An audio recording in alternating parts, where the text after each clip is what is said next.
नमस्कार, आप देख रहे हैं बिहार न्यूज़ फाइल और इस वक्त हम आ गए हैं गर्दनीबाग धरना स्थल पर। हमारे साथ कई युवा बैठे हुए हैं। आखिर ये कौन युवा हैं और इन्हें धरने पर बैठने की आखिर क्या ज़रूरत पड़ी है, हम इन सारी बातों का उत्तर जानेंगे और इन्हीं से बातचीत करेंगे कि आखिर इनका मसला क्या है। क्या बात है, आप लोग धरना पर बैठे? जी, हम लोग का मसला है कि हम लोग शिक्षक अभ्यर्थी है। स्टेट 19 हम लोग क्वालिफाई करके मेरिट में आए हुए हैं और हम लोग जो है कि यहाँ पे बैठे हुए कि सरकार हम लोग की मांग को नहीं मान रही है, हम लोग को नियुक्ति नहीं दे रही है। हम लोग साल भर से 21 जून को हम लोग का 1 साल पूरा हो जाएगा, तो हम लोग को 1 साल से हम लोग सड़क पर भटक रहे हैं, लेकिन सरकार हमारी बातों को नहीं सुन रही है और वो जो है कि हम लोग के साथ अन्याय कर रही है, क्योंकि हम लोग मेरिट लिस्ट में आ गए हुए अभ्यर्थी हैं और हम लोग को यही मांग करें कि हम लोग को तुरंत नियुक्ति दीजिए। लेकिन सरकार क्या की है हम लोग के साथ कि सरकार हम लोग के मेरिट को इग्नोर कर रही है और वो डिग्री दिखाओ नौकरी पाओ की व्यवस्था पे वो ग्रेजुएशन और बीएड के नंबर पे वो बहाली करना चाह रही है।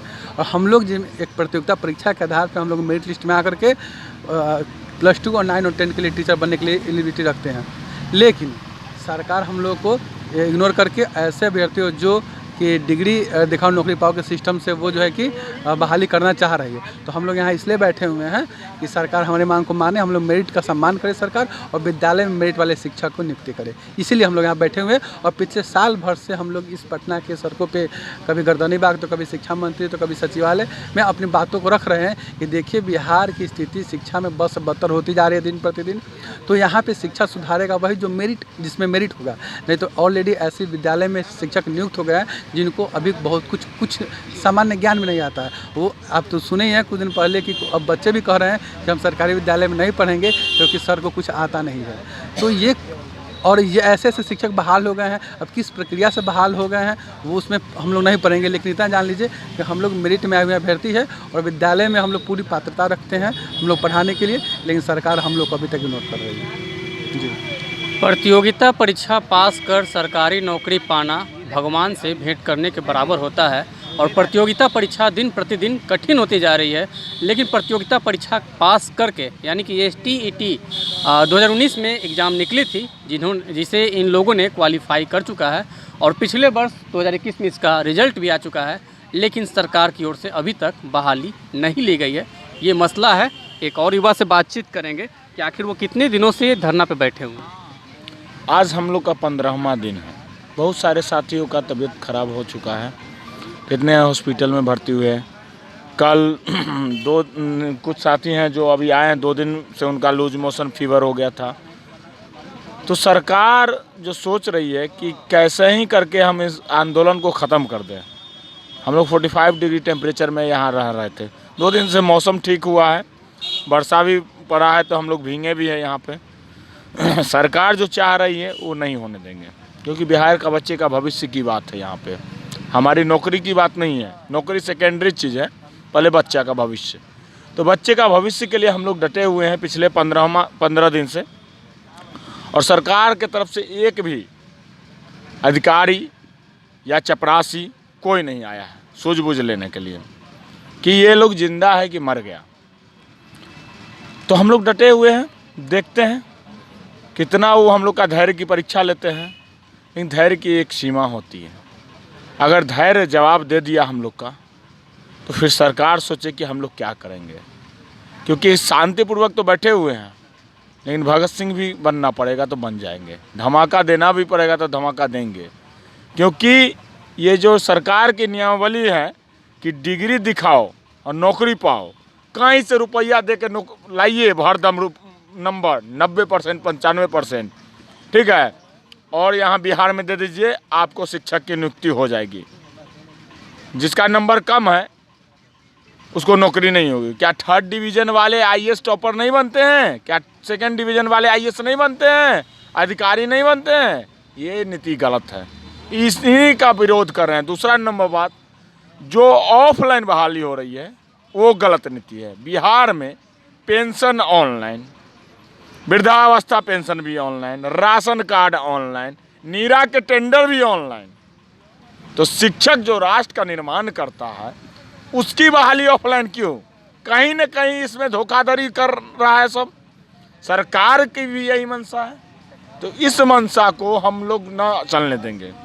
यही मांग है हम लोग का कि पहला नंबर बात, कि हम लोग के जो विज्ञापन में था स्टेट मार्क्स पे बहाली होगी। दूसरी नंबर बात, ऑफलाइन नहीं सेंट्रलाइज और ऑनलाइन एक फॉर्म लिया जाए और जिला चूज करवाया। तीसरी नंबर बात कि विज्ञापन का पालन करवाइए और कुछ नहीं चाहिए। हम लोग आपका न जमीन मांग रहे हैं, न जथा मांग रहे हैं, न घर मांग रहे हैं, न द्वार मांग रहे हैं, हर न रुपया मांग रहे हैं कि हमको खाने के लिए दे दीजिए। सिर्फ विज्ञापन मांग रहे हैं, वो दे दीजिए, हम लोग यहाँ से उठ जाएंगे। न दीजिएगा तो छीन के लेंगे, क्योंकि बिहार के बच्चे का भविष्य है। धन्यवाद। आपके चैनल से बिहार के जन जन तक आवाज़ जाएगी और देखेगी कि सरकार एक घमंडी सरकार बैठी हुई है, जो बिहार के बच्चे का भाग्य निर्माण करने वाले शिक्षक यहाँ पटे हुए। सबका तबीयत खराब है, आप कैमरा से देख सकते हैं, सबका स्थिति गड़बड़ है। 15 दिन हो चुके हैं, सभी आदमी लोटपोट भेल हैं। तो यही कर रही है नीतीश कुमार जी के सरकार में। ऐ सोच रहे हैं कि सरकार केकरो हो, दुल्हा हम ही बनब, तो दुल्हा बनेला बहुत आदमी बैठल हैं, भूल में रहें। सही समय पर सही निर्णय न लीजिएगा ना, तो इतिहास ना मिट्टी में मिला देता है। बस इतना ही सांकेतिक रूप से समझदार के लिए काफ़ी है। धन्यवाद। तो यदि आप इस भ्रम में हैं कि प्रतियोगिता परीक्षा दे करके उसके बाद रिजल्ट आएगा और आपकी बहाली हो जाएगी, तो इस भ्रम में मत रहें, क्योंकि प्रतियोगिता परीक्षा देने के बाद यदि आप मेरिट लिस्ट में आ भी जाते हैं तो आपको धरना स्थल पर बैठना पड़ेगा। इस भीषण गर्मी में एक और परीक्षा देनी होगी, वो है धैर्य की परीक्षा, जो सरकार ले रही है इन युवाओं से। और ये सिर्फ युवा ही नहीं, ये बिहार के वो भविष्य हैं जो बिहार की आने वाले भविष्य को संवारने का काम करेंगे। लेकिन योग्य शिक्षकों को सड़कों पर बैठना पड़ रहा है, और जो अयोग्य शिक्षक हैं वो विद्यालयों में पढ़ा रहे हैं। बिहार में विद्यालयों की शिक्षा व्यवस्था कैसी है और इसकी किसी स्थिति है, इसे मुझे बताने की ज़रूरत नहीं है, ये आप बखूबी जानते हैं। हम एक और युवा से बात करेंगे कि आखिर कैसे अब इसका निराकरण किया जाए। इसका निराकरण बस ये देखिए, हम लोग विधानसभा सत्र के दौरान आर पार की लड़ाई लड़ेंगे, एकदम स्पष्ट सुन लीजिए। लेकिन उस आर पार लड़ाई के पहले हम अपना धैर्य की परीक्षा देना चाहते हैं कि फिर बिहार के लोग मुझे दोष न दे कि अनिल ने और सारे मेरिट के अभ्यर्थियों ने कोई गलत काम किया हो। विधानसभा के दौरान आर पार की लड़ाई होगी, रास्ता शहीद आजम का होगा, आत्मदाह होगा सामूहिक। लेकिन मैं चाहता हूं कि उससे पहले हम लगातार 15, 20, 25 दिन तक संघर्ष करके इस राज्य के महान 12 करोड़ जनता को ये बता दें, पत्रकार बंधुओं को ये बता दें, बुद्धिजीवियों को ये बता दें, नेताओं को ये बता दें कि हमने संघर्ष किया है, हमने आपको मौका दिया है, आप हमें गलत नहीं कर सकते। बिहार के इतिहास में सबसे विद्वान शिक्षकों की ये टोली है।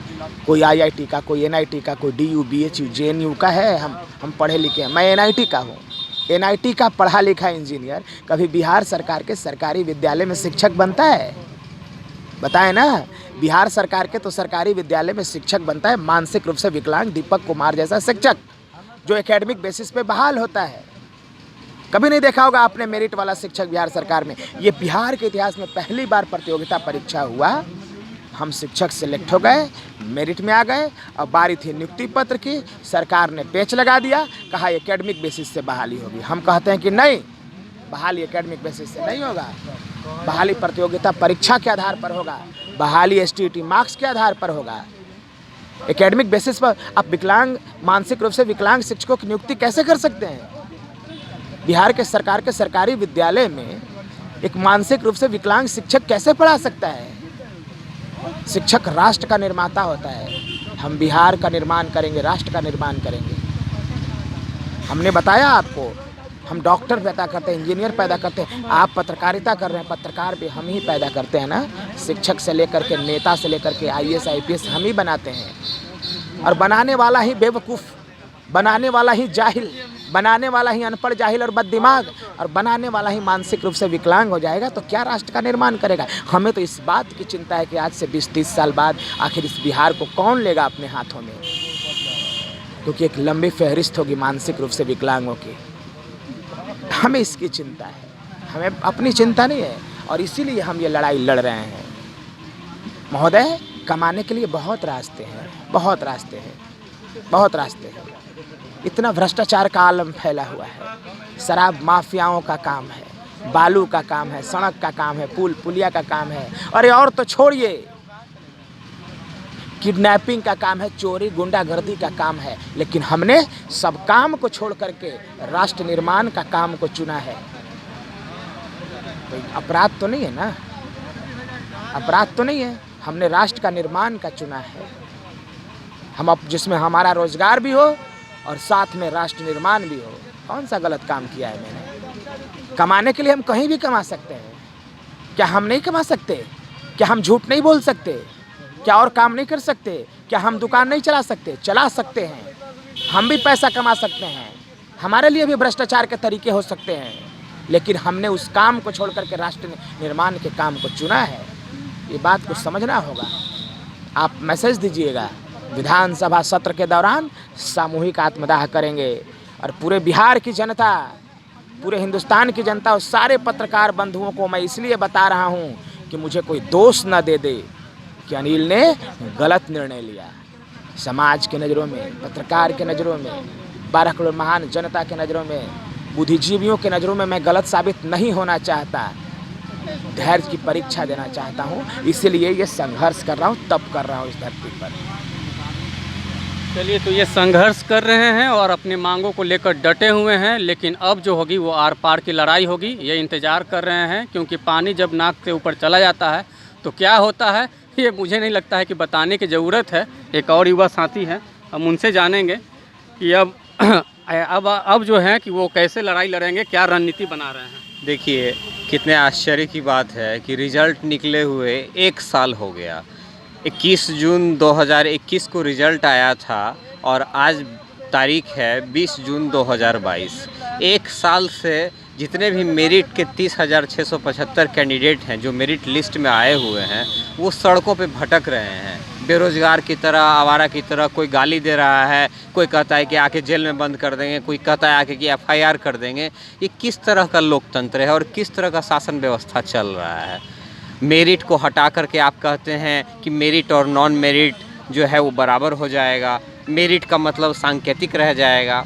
तो ये क्या तरीका है सरकार चलाने का?